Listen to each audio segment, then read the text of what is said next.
Good evening, class. Mr. Strabel here, talking about how to solve equations this time.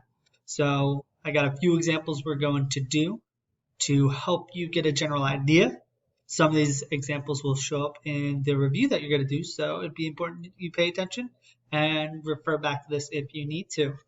All right, so two examples I got for you to start off are one is addition with x plus 7 equals 13, and then we have p minus 11 equals negative 2. So let's start with the one on the addition side. All right. So to solve an equation, very simple. All you have to do is do the opposite operation. So if we have addition, to solve it, we got to use subtraction because we got to get the variable by itself. So to get rid of plus 7, we subtract 7. So I'm going to turn this, write it. We're going to subtract 7. Now, if we do 7 minus 7, we get 0. And x plus 0 is just x. We're going to have x by itself here. So these two cancel out. Now, we're not done there because equations are balances. They are scales. They stay equal. And to keep them equal, if we do something on one side, we got to do it the other. So if we subtract the 7 over here, we got to do it here as well. So 13 minus 7 gets you 6. So x is equal to 6. And remember, you can always check your work. You can always check your work by taking your answer and plugging it back to the original one. So if we plug in 6 plus 7 equals 13, that checks out because 6 plus 7 is 13.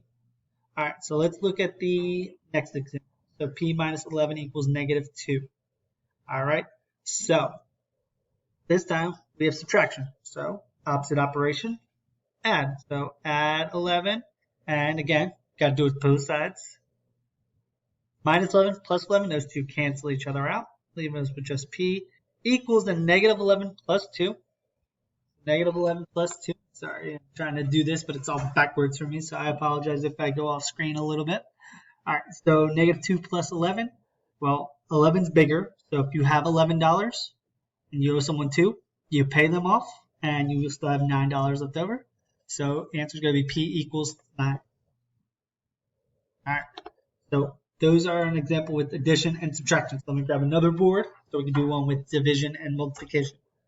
All right, so here we have our examples with multiplication and division. So the first one is negative 3x equals 9. Now remember, when a number is next to a variable, that is multiplication. So for this one, we have negative 3 times x equals 9. So again, opposite operation.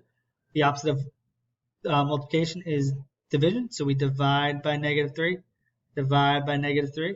These two, whenever you do the opposite, always cancels out, makes it easy.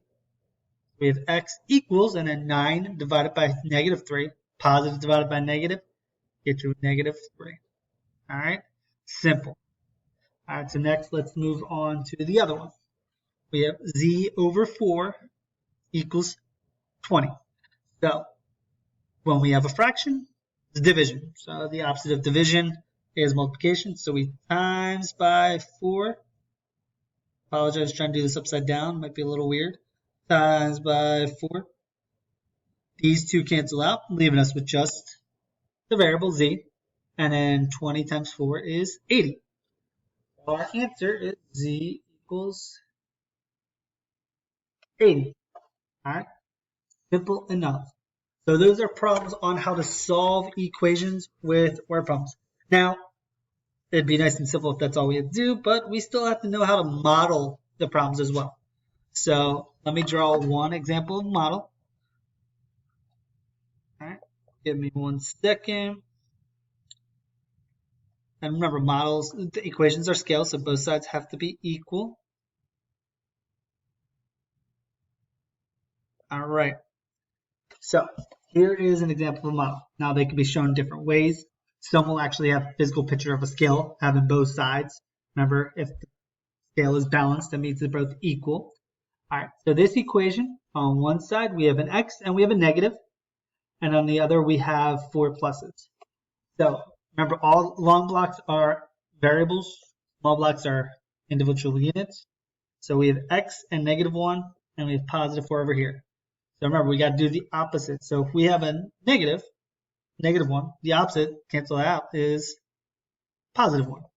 All right. So those two cancel us out. We'll leave them with just the variable. And remember, got to keep it balanced. So if we do it to one side, got to do the other. So we're going to throw up another plus on that side. And then it's just a matter of counting. So there are 5 over here. So the answer here is 5. All right. If you have any questions, feel free to email me. I will try to figure those out for you. All right. Have a good one. Good luck with the review on the bottom. And pause.